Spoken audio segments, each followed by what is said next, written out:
Sense and Sensibility. Ok, thank you. My favorite. T'as un bouquin de Jane Austen à conseiller en toutes circonstances. Et toi, tu serais qui?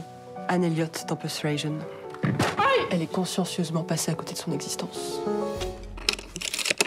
C'est l'histoire d'une jeune femme, Agathe, qui vit à Paris, qui est libraire dans un endroit assez unique à Paris, dans une librairie qui s'appelle Shakespeare & Company, qui est une librairie anglophone dans le quartier latin, et qui existe depuis les années 50, et qui a la particularité, en fait, de pouvoir accueillir des jeunes auteurs ou des jeunes poètes qui ont envie de vivre à Paris et qui n'ont pas d'argent. Donc ce décor, cette librairie, c'est là où elle travaille. Et Agathe, sa particularité, c'est qu'elle elle rêve d'écrire et qu'elle parvient jamais à dépasser les premiers chapitres de tout ce qu'elle commence. Elle rêve d'une grande histoire d'amour et elle ne dépasse jamais non plus le stade de la rencontre. Et elle va être invitée dans une résidence d'écriture en Angleterre, la Jane Austen Society. Et elle va être obligée de se confronter à toutes ses angoisses, toutes ses faiblesses, tout son chagrin, pour trouver la force d'écrire, de prendre sa vie en main et puis de tomber amoureuse. Alors moi, donc, j'ai eu la grande chance de pouvoir travailler dans cette librairie quand j'étais étudiante en scénario. Et c'était un refuge, c'était un endroit extraordinaire parce que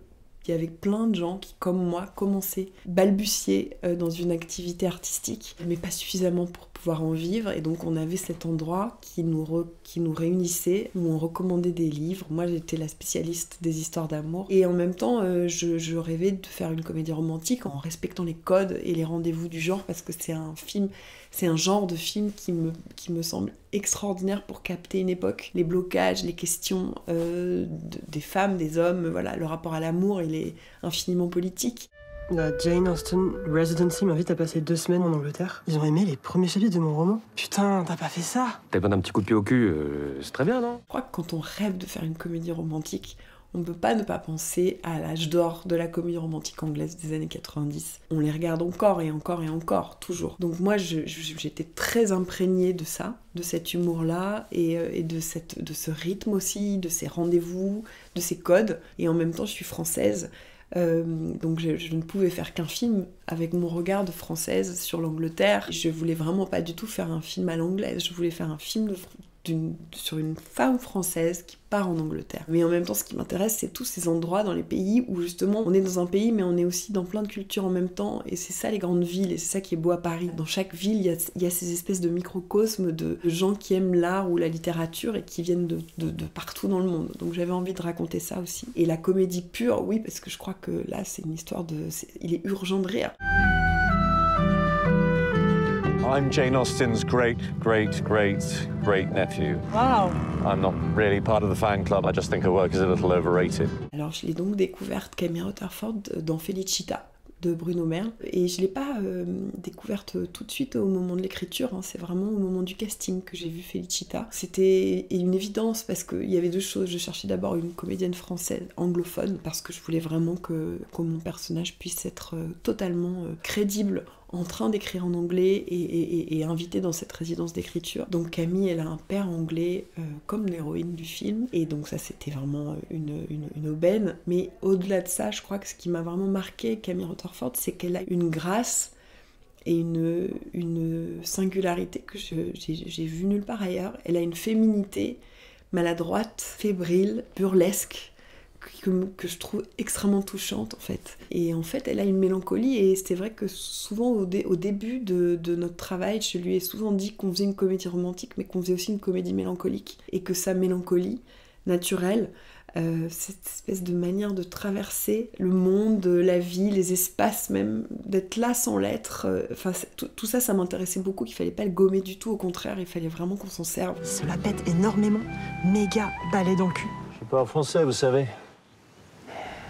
On a cherché longtemps pour le personnage de Oliver, parce que j'avais aussi la contrainte d'un personnage anglais qui devait parler français, puisque quand on fait un film en France, il faut que la langue majoritaire soit le français. Donc j'avais besoin de comédiens qui soient capables de basculer d'une langue à l'autre tout le temps. Et quand je l'ai rencontré, c'était une évidence. Il y a quelque chose, il y a une retenue, il y a une délicatesse, il y a une poésie chez Charlie Hanson qui m'a aussi beaucoup touchée et que je trouvais compléter parfaitement le trio. Vous n'avez aucun nouveau message et je vous rappelle que vous n'avez toujours pas écrit une ligne. Et si on allait faire un tour au pub? J'avais des références de comédie romantique pour le rythme, moi, et pour le jeu d'acteur et pour le scénario. Mais en fait, j'en avais pas du tout sur le plan pictural et esthétique. J'avais des références complètement barjo parce que c'était vraiment un premier film d'auteur avec un petit budget, donc tout le monde m'a toujours dit « Non mais remballe tes références de Retour à Howard End de James Ivory, on n'a pas les moyens », mais en fait ce qui est beau, c'est que quand on s'entoure bien et qu'on a des références qui sont toujours là à la fin d'une écriture et d'un développement, c'est-à-dire 5 ans de travail, c'est qu'elles sont là en fait et que c'est vers ça qu'il faut aller. Du coup, avec chaque chef de poste, avec ma chef opératrice, avec la chef costumière, avec la chef décoratrice, etc., on a beaucoup partagé de références, de photos, de tableaux, de lumière, d'ambiance, etc. Et donc on était très raccord sur ce qu'on voulait créer. Moi, je suis rêvée d'une Angleterre surannée, fantasmée, que j'assumais complètement, qui n'existe plus du tout.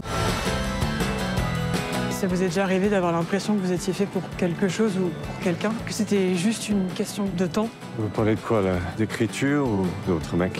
Alors Jane Austen n'a pas gâché ma vie, mais Jane Austen a façonné un idéal romantique pour des générations et des générations de lecteurs et de lectrices. Et ça me semble intéressant de le questionner en fait. Est-ce que c'est bien ou pas d'attendre trop de l'amour? Est-ce qu'il faut pas d'abord un peu travailler sur son rapport à l'amour et son rapport à soi pour pouvoir se contenter de ce qu'on vit et ne pas penser en permanence que Marc Darcy est derrière la porte mais qu'il n'est pas devant nous?